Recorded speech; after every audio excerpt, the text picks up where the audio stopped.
Alright guys, we got another review here for Q-1-9. Right away, I eliminated the friction for this problem set, or this review, so you don't have to worry about those things. Make sure you know it's no force of friction or frictionless. So right away what we'll start with is just finding the acceleration. We can use our shortcut, which we talked about in class. But g sine theta on a frictionless inclined plane will always give you the acceleration. That's the first thing we'll do. We'll do 9.8 times the sine of the angle. The tilt is 20 here in this problem. We get 3.35 for the acceleration. We're going to work to that point too, so we're going to work up to that point and we'll get it again. We got a triangle here. The triangle is not all that obvious to see. You'll also notice that we tilted the inclined plane. So because the axis system is tilted due to the tilt of the inclined plane, the hypotenuse is FMG, and then some of that FMG is directed in the X, and some of the FMG is directed in the Y. We can do head to tail and move the X down here, so we end up with a right triangle. It's very easy to want to put the right angle down here in this corner though. I want to make sure you don't do that. Very easy to do. So we know that the FMG, the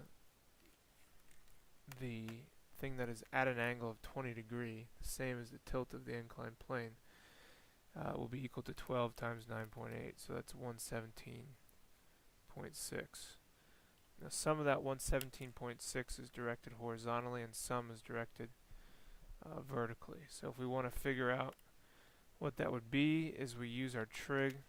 Notice that this is the adjacent side, the y side is adjacent, so it's cosine.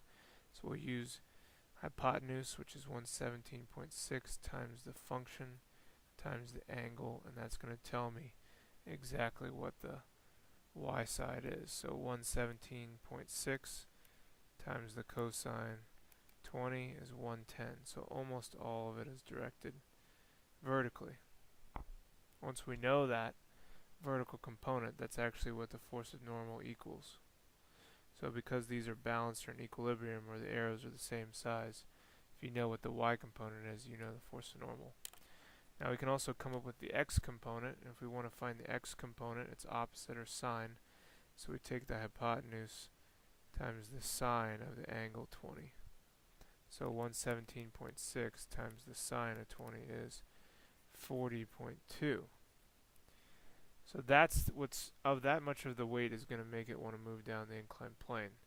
So we do the sum of the forces in the x, and there's only one, it's FMGx, and that equals MA.